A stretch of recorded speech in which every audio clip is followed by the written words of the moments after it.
Салам достор, силер менен кайрадан бүгүн Жирти Борбор YouTube каналы.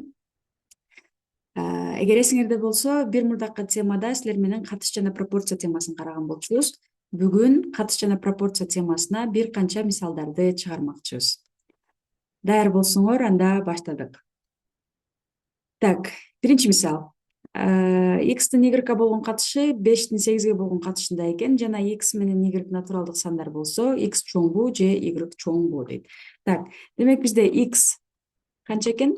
X бул 5тин түшүндө турат, демек X бул 5K, а Y бул 8тин түшүндө турат, демек Y бизде 8K экен. Эми X жана Y натуралдык сан болсо, демек бизде 5K чоңбу же 8K чоңбу деген суроо экен. Так, эгер булар натуралдык сандар болгон болсо, демек оң сандар, демек Y 8K. То есть, эки колонкадан K'ларды кыскартып салсак, 5 чоңбу же 8 чоңбу деген суроо калат дагы. Жооп бизде Б варианты болот.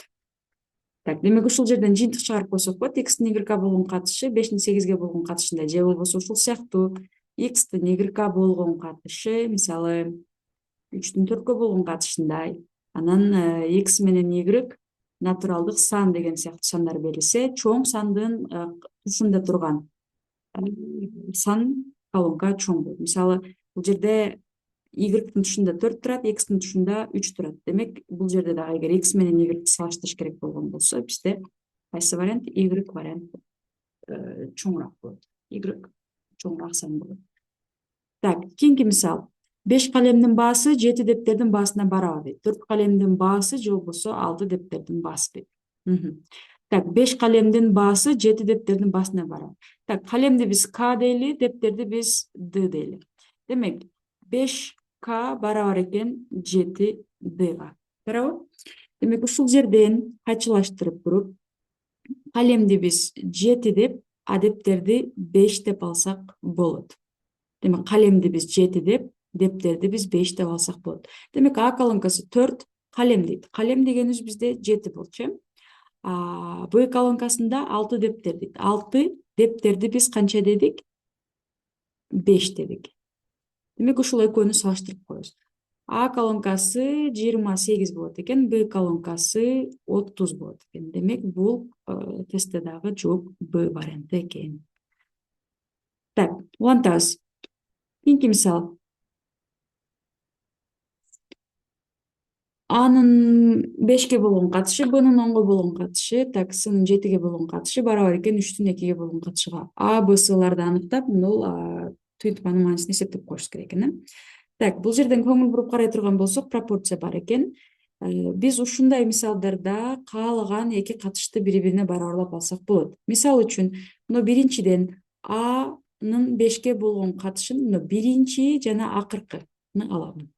3/2, то есть 3түн 2ге болгон катышы. Кийинкилеринде баардыгын ушул акыркы 3/2ге барабарлап жазам. Мисалы, B бөлү 10, то есть B'нын 10го болгон катышы барабар болот ал дагы 3түн 2ге болгон катышына. Так, жана S'нын 7ге болгон катышы ал дагы барабар болот канчага? 3түн 2ге болгон катышына. Демек, биз эмне кылдык? Нолордун ар бирин нолго барабарлап жаздык да. Бардыгын нолго барабарлап жаздык. Эми бул жерден кайчылаш көбөйтүп туруп, A'нын маанисин таап койсок болот. Демек, кайчылаш көбөйтө турган болсок, бул жака, бул жака. 2A барабар болот 15ке. Демек, А барабар болот 15/2ге. Башкача айтканда 7,5га. Так, экинчиден дагы кайчылаш көбөйтө турган болсок, 2B барабар болот 30га. Демек, 30ду 2ге бөлө турган болсок, B барабар 15 болот. Так, үчүнчүсүнөн дагы кайчылаш көбөйтө турган болсок, 2S барабар болот 7-кө көбөйтсөк 21ге. Демек, S барабар болот 21ди 2ге бөлсөк 10,5ке. Так, демек, биз А, Б, S'ларды аныктадык. Эми бизден суралган туюнтманы эсептеп коебуз. Так, А бизде 7,5, Б бизде 15, ал эми С минус С канча? 10,5. Эсептейбиз. Так, 7,5дан 10,5ды кемитсек, минус 3, плюс 15 12 болот. Демек туура жооп А варианты экен. Так, кийинки мисал 12. Не дейт? 3 жумушчу үйдү 120 күндө салат. Ошол эле үйдү 10 жумушчу канча күндө тургузат? Демек, жазабыз. 3 жумушчу үйдү 120 күндө салат. Ошол эле үйдү 10 жумушчу канча күндө? Демек, белгисиз кандайдыр бир X деген күндө тургузат. Эми ушул жерде ойлонобуз. Бул түз пропорциябы же тескери пропорциябы? Демек, бизде жумушчулардын саны канчалык көп болсо, могул ошончолук тез салып түшөт. Демек, жумушчулардын саны канчалык көбөйсө, могу күн ошончолук азаят. Бул бизде эмне экен? Тескери пропорция экен. Эгер эсиңерде болсо, тескери пропорцияда мындай катыш жазып туруп, экинчисин орундарын алмаштырып жазабыз деген болчу. X бөлү 120. Так, ушул жерден кайчылаш көбөйтүп X'ти табабыз. Демек, 3 көбөйтүү 120 барабар болот 10 көбөйтүү X'ка. Демек, мыноку кыскарып кетсе, 36 барабар болот X'ка. То есть бизде X 36. Башкача айтканда, 36 күндө тургузат экен. Жооп бизде Д экен. Так. Түшүнүктүү болгон болсо, кийинки мисалга өтөбүз. Кийинки мисал бизде эмне дейт?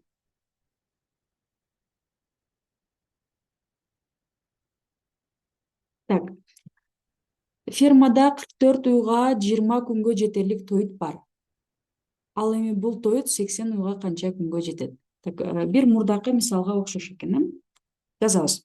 Фермада 44 уйга 20 күнгө жетерлик тоют бар. Демек, 44 уйга 20 күнгө жетет. Ал эми бул тоют 80 уйга кайра канча күнгө жетет. Демек, кандайдыр бир белгисиз X күнгө жетет. Эми ойлонобуз, бул жерде да түз пропорциябы же тескери пропорциябы? Эгер бизде уйлардын саны канчалык көп болсо, могу күн эмне болот? Ошончолук азаят. Себеп дегенде, ошол эле турган тоютту көп уй жесе, тез жеп түгөтүп коет да, ошон үчүн мына күндөрдүн саны азаят.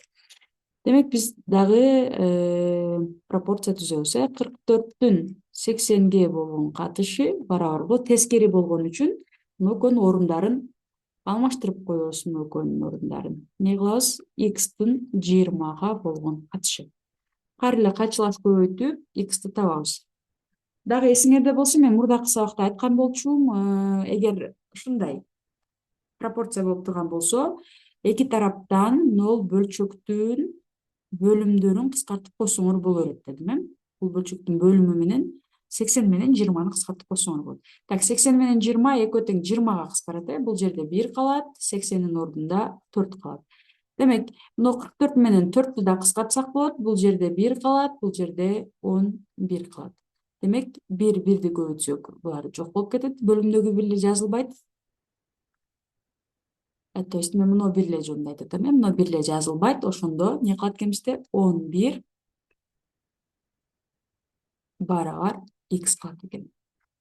То есть бизде канча экен? 80 уйга 11 күнгө жетет экен. Жооп В вариант экен. Так, улантабыз. Кийинки 21-чи мисал. Мектепте мугалимдердин окуучу балдардын жана кыздардын так, не дейт? Мектепте мугалимдердин окуучу балдардын жана кыздардын санынын катышы 1,6,7-ге барабар. Эгерде кыздардын саны 420 болсо, мугалимдердин саны канча дейт? Так, кантебиз? Не дейт? Мугалимдерди М дейли, балдарды Б дейли, жана кыздарды К дейли. Алардын катышы канча экен? 1-дин 6-га жана 7-ге болгон катышында экен. Так, эгерде кыздардын саны, то есть мына К бизде 420 болсо, анда мугалимдердин саны, то есть мына Мди эмне кылышыбыз керек экен? Табышыбыз керек экен. Так, бул жерде карайбыз. Кыздар бизде тиешелүү түрдө мына акырындагы 7-ге туура келип аткан болчу. Демек, мугалимдер бизде кайсыга? Мына 1-ге туура келет. Эми табабыз, бул жерде К кайсы санга кыскарып кеткен? Мына 1,6,7-лер мурда кандай болчу? Кайсы санга кыскарган? Аны кантип табабыз? Так, 7 бизде мына 420-га туура келет. Демек, бизде эселүүлүк коэффициенти канча болгон? Аны табыш үчүн 420-ны 7-ге бөлөбүз. 420-ны 7-ге бөлсөк 60 болот. Демек, бул жерде 60-ка кыскарып кеткен экен да. 7-ни 60-ка көчсөк 420 болот. Демек, 1-ди дагы 60-ка көчсөк канча? 60 болот. М барабар экен 60-ка. Демек, мугалимдердин саны 60 экен. Так, эгер бизде балдардын санын сурап калган болсо, анда мына 6-ны 60-ка көчсөк, бизде балдардын саны чыккан болот болчу, тиешелүү түрдө. Так, ушуну менен бүгүнкү сабакты жыйынтыктайбыз достор. Эгер сабак пайдалуу болгон болсо, лайк басып, комментарийлерден жазып, классташ досторуңар менен бөлүшүп койсоңор болот. Саламатта калгыла, кийинки сабактардан жолукканча.